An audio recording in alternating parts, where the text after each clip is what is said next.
Woohoo, baby. We are heading to the gym now. A day in the life refueled on caffeine, nicotine, and my freaking dreams, baby. So, I'm not sure, let me rephrase that. I'm pretty sure you didn't see the YouTube short that I put up yesterday. You might have saw it on Instagram, you might have saw it on TikTok. I can almost guarantee you didn't see the YouTube short I put up yesterday because it was talking about how nicotine itself is, and it sounds crazy, there's been so many studies coming out that it's actually really good for you for a magnitude of reasons. But we'll probably do a deep dive into that one of these days. The short of the long, the very, very short of the long, is that every muscle in the body, every organ, every skeletal muscle, basically every cell in the body has nicotine receptors, meaning that your body has a place for the nicotine to connect into it. Now, we're also finding that, and this is something that, FDA, the food people never told us, was basically every food on the planet, and I'm not just talking about junk food, like steaks, celery, fruit, everything, it all has nicotine in it. All of it. A very, very finite amount. But molecularly, it's there.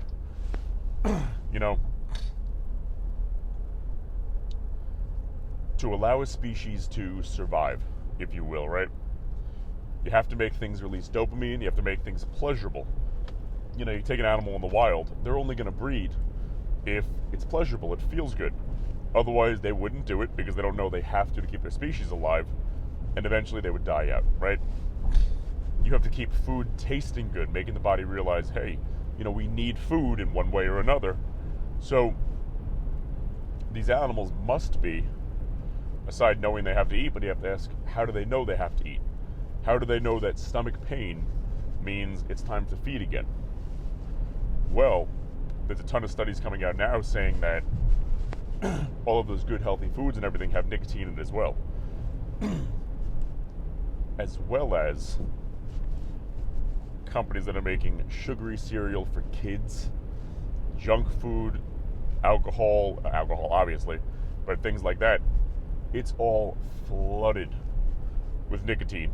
Cookies, things like that, sweets, to keep you addicted. Now, nicotine itself is not a wildly addictive property, but just like anything else, just like sugar, when you get used to it, your body gets used to it, you get hooked on it. So using it supplementally, I'm excited to see how good I feel. I've been using one before the gym, one of those little pouches, right? 3 milligrams, nothing, stupid weak. To the point where if somebody who used these things regularly heard about the dose I use, they'd make fun of me. But do I get a wild, crazy feeling from this 3 milligrams? No, not at all. But I'm noticing an increase in my ability to connect with my muscles, which is fascinating because I've always had a really good connection to begin with. On top of that, one of the biggest receptors in the body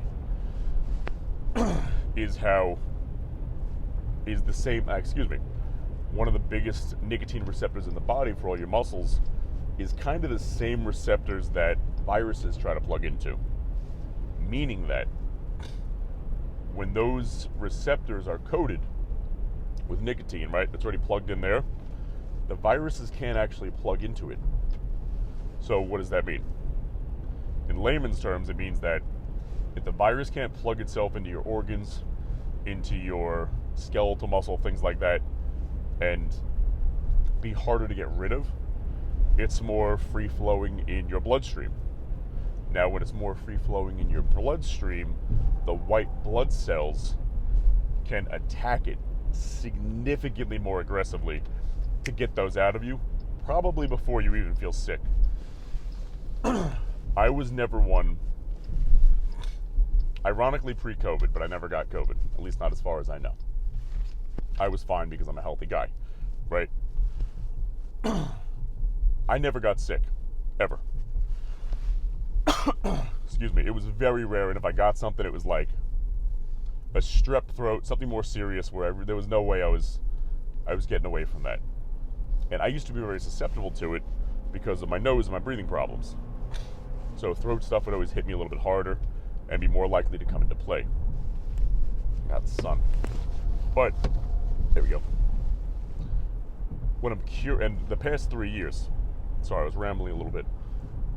I've gotten more sick in the past 3 years than I ever have in my entire life. And that's because the amount of stress my body's been under in the past 3 years.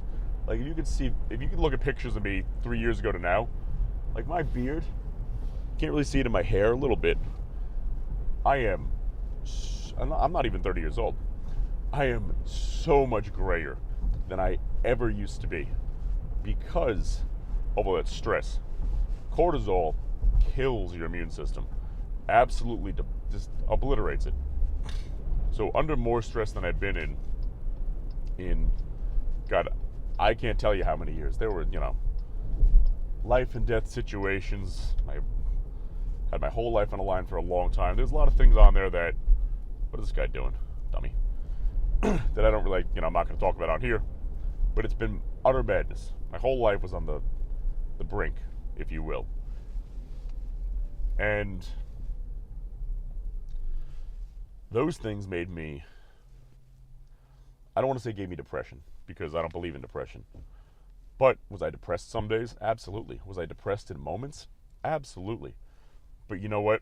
I can't have a bad day, right? Somebody says, John, you having a bad day? No, I don't have bad days. I can't have bad days. You're in control. Whether you have a good day or a bad day, a loved one could pass away, and that's a good reason to have a bad day. But let me tell you something. As, I don't want to say narcissistic, but as cold as it sounds, just because something horrific happens to you in one day doesn't mean there can't be some good in that day as well. So you can say something bad happened this day, and I'm depressed, and it's going to be a rough one. It's a bad day. But you know what? The whole day doesn't have to be bad. You can go through something traumatic.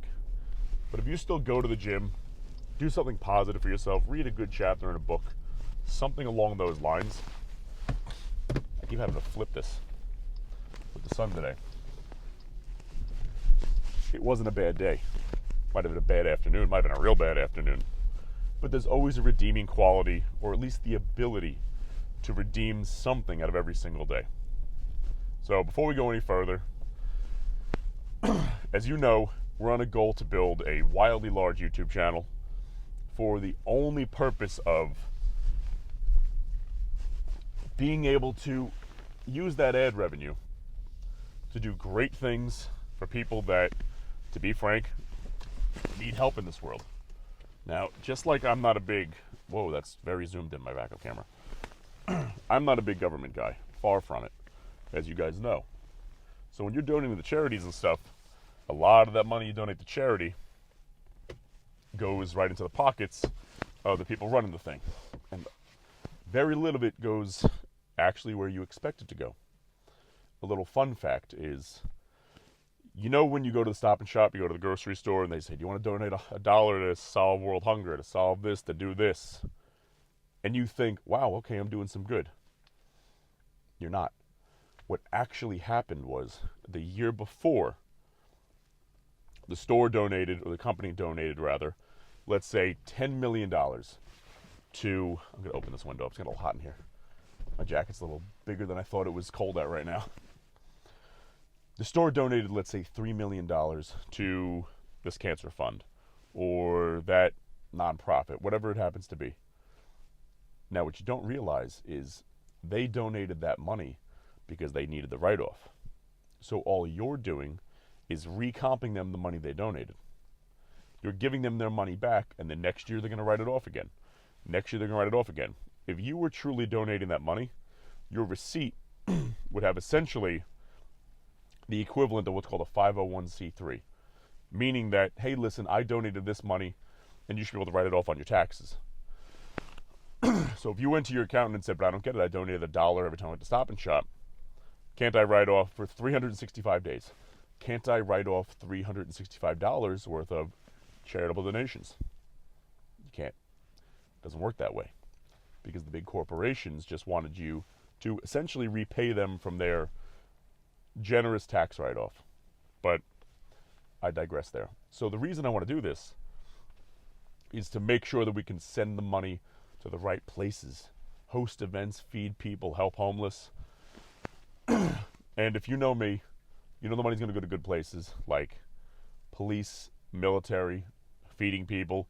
It's not going to go to weird donations like, you know, my son thinks he's a cat and he needs cat ear surgery.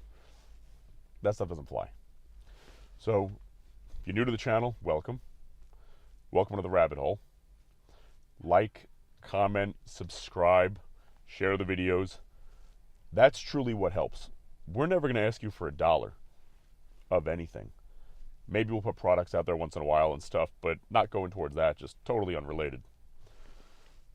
But let's let the ad revenue from these videos, from your comments and likes, be the money that helps all these people. You know, when you share a video and it shares and shares and shares and everybody watches it, that's what makes videos go quote-unquote viral. I'm not trying to go viral or anything like that. But the more people watch it, the more people we can help. So I appreciate all your support.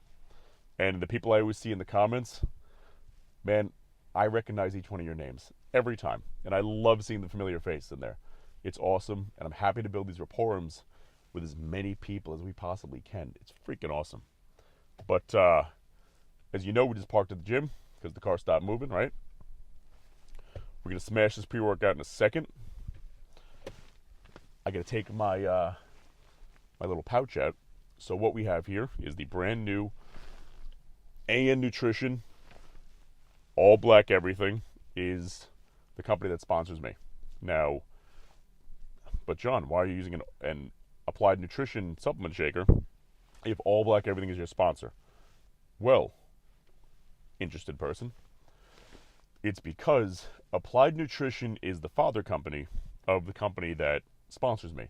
So really, Applied Nutrition is my sponsor, but the all black everything variation of it, as you will, is more of like their intense line for like bodybuilders, athletes, things like that of the United States. And they're all sort of coming together to just be Applied Nutrition USA.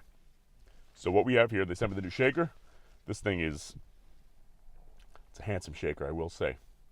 We have 1 scoop of the Cherry Cola Stim, 2 scoops of the Tiger's Blood Pump, and 1 scoop of the Creatine Plus Peptide Blend. All right? There's going to be no pop because I popped it early by mistake. Ah, you had a little baby pop there, right? Cheers, my friends. Where's that logo? Boom.